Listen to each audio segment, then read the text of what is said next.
नमस्कार मित्रांनो, स्वागत आहे तुमचं आपल्या महासरकारी नोकरी या यूट्यूब चॅनलमध्ये।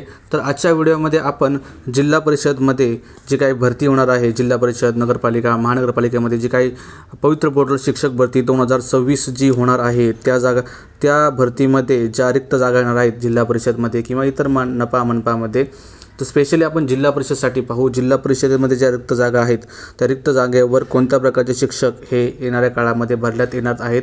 तर खरंच रिक्त पदांवर सेवानिवृत्त शिक्षकांची नियुक्ती होणार आहे का? जर सेवानिवृत्त शिक्षकांची नियुक्ती केली गेली तर त्याचा शिक्षक भरतीवर काय परिणाम होऊ शकतो, जागा किती कमी येऊ शकतात किंवा त्याचा काय एक्झॅक्ट परिणाम होईल, यासंबंधी आपण संपूर्ण माहिती या व्हिडिओमध्ये पाहणार आहोत।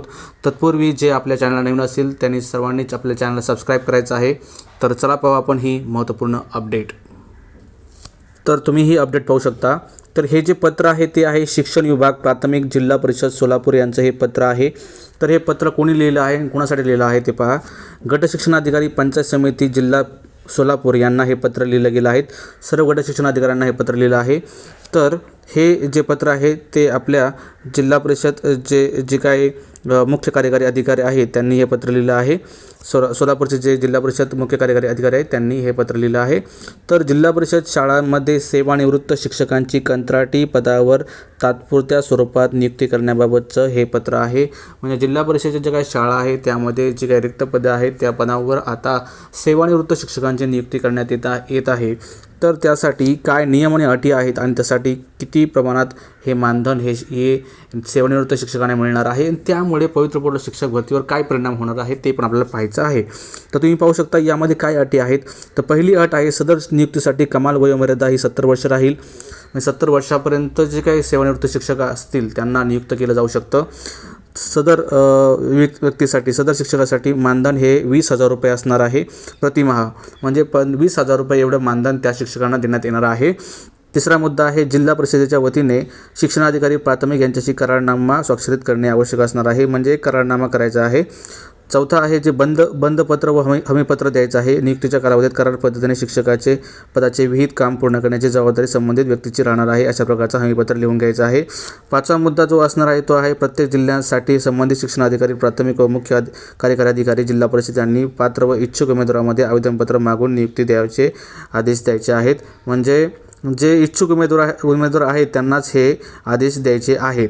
सहावा मुद्दा आहे तो म्हणजे संबंधित शाळेतील रिक्त शिक्षकीय पदाची गरज लक्षात घेऊन त्याप्रमाणे अत्यावश्यक पदावर नियुक्ती देण्यात यावी। म्हणजे संबंधित शाळाचे रिक्त पदांची संख्या विचारात घेऊन त्या पदावर नियुक्ती द्यायची आहे, अशा संबंधीचं हे पत्र आपण येथे पाहू शकता। 7 नंबरचा मुद्दा आहे वरील प्रमाणे करण्यात आलेली नियुक्ती ही नियमित शिक्षक उपलब्ध होईपर्यंत असणार आहे। म्हणजे हे जे शिक्षक असणार आहे, सेवानिवृत्त शिक्षक असणार आहे, जे तात्पुरत्या स्वरूपात कामावर घेतले जाणार आहेत, तर त्यांची नियुक्ती ही नियमित शिक्षक म्हणजेच पवित्र पोर्टलमार्फत शिक्षक जोपर्यंत येत नाही शाळेवर तोपर्यंत यांची नियुक्ती असणार आहे। तर हे पत्र जिल्हा परिषदचे जे मुख्य कार्यकारी अधिकारी आहेत त्यांनी गट शिक्षणाधिकाऱ्यांना पत्र लिहिलं आहे जिल्हा परिषद सोलापूर यांसाठी। तर ही महत्त्वाची अपडेट आहे। यामध्ये कंत्राटी तत्वावर शिक्षकांची नियुक्ती करण्यात येणार आहे, सेवानिवृत्त शिक्षकांची नियुक्ती करण्यात येणार आहे।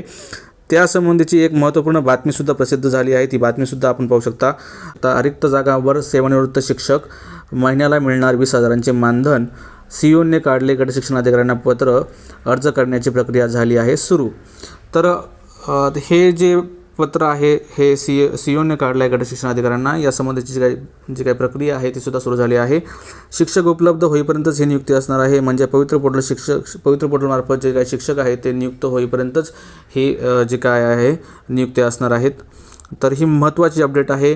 या सेवानिवृत्त शिक्षकांच्या जे नियुक्ती असणार आहे कंत्राटी तत्वावर, त्यामुळे पवित्र पोर्टल शिक्षक भरतीवर कोणत्याही प्रकारची अडचण नसणार आहे, कोणत्याही प्रकारच्या जागा या कमी होणार नाहीत या नियुक्त्यांमुळे। तर ही महत्त्वाची अपडेट आहे। रिक्त जागांसंबंधी सेवानिवृत्त शिक्षकांची नियुक्ती होणार आहे, पण त्यामुळे कोणत्याही प्रकारच्या पवित्र पोर्टल शिक्षक भरतीला त्यामुळे कोणतीही अडचण नाही, कोणत्याही रिक्त जागांवर त्याचा परिणाम होणार नाही। ही महत्त्वाची अपडेट आहे। जर तुम्ही आपल्या चॅनलवर नवीन असाल तर चॅनलला सबस्क्राईब करा, व्हिडिओला लाईक करा, कमेंट करा, शेअर करा आणि असंच आम्हाला सपोर्ट राहून द्या। धन्यवाद।